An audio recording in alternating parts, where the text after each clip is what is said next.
Good morning, Jaguars. It is Thursday, March 26th. We're almost at the end of our second week.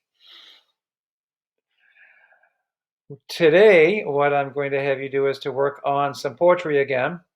While we're working on the big research project, we're going to be weaving poetry and convention lessons in to our ELA assignment. So this is a fun one. This is called the toaster poem activity, where you have to use personification and a rhyming pattern. So last week when we did the Robert Frost poem, we looked at alliteration and also his rhyming pattern.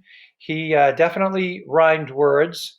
His rhyming lines were scattered throughout his poem. This definitely has a easier rhyming pattern to duplicate. So I'm actually going to give you your first poetry writing assignment. It'll be short and it'll be a fun poem to do. So let's just go down. I have to figure out a way to make my little cursor here bigger. I'll see if I can have my son help me with that later. But if you look at personification here, this is when a writer gives human qualities to an object or an animal. So here's an example of it.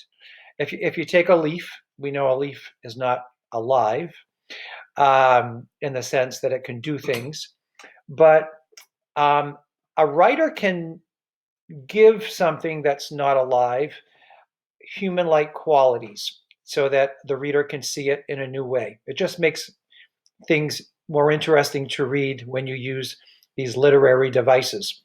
So here's an example of personification used with a leaf. The leaf danced in the air and dove into the river below with a mighty splash. So we know that a leaf can't dance or dive, but when you read it that way, you just have this really cool image in your head of a leaf flying around and dancing and diving. It just gives you a new way to see a leaf. So that's something I'm going to ask you to do in your poem. William J. Smith is a poet that we're going to look at here in his poem, The Toaster. And he imagines a toaster as a fire-breathing dragon. He's got a nice way to have you see a toaster in a completely new way.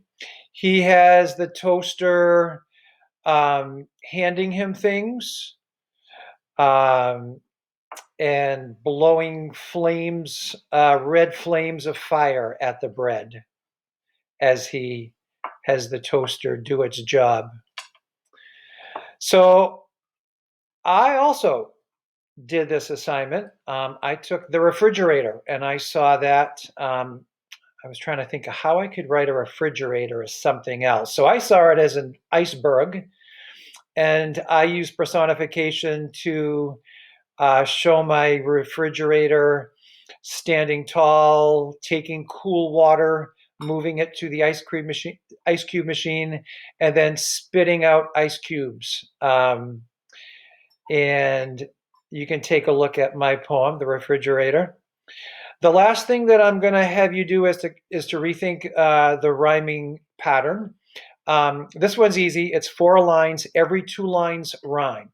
The first and the second and the third and the fourth, they use different rhyming sounds.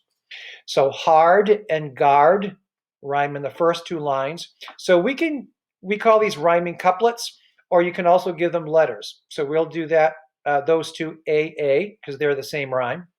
The third and fourth lines rhyme with machine and scene. So that's a different rhyme, so we have to give it a different letter. So we'll give those 2 rhyming words B and B. So you can say that this poem has the rhyming pattern AABB. All right, so your challenge is to write a fun, short 4-line poem. You have to use personification. Take an ordinary object like a toaster or a refrigerator. Imagine it as something else like a fire-breathing dragon or a giant iceberg. Use a rhyming pattern, AABB. Write 1 for a meets, write 4 for an exceeds. All right, I look forward to reading those, and I'll post some on Friday's edition of my video. Bye.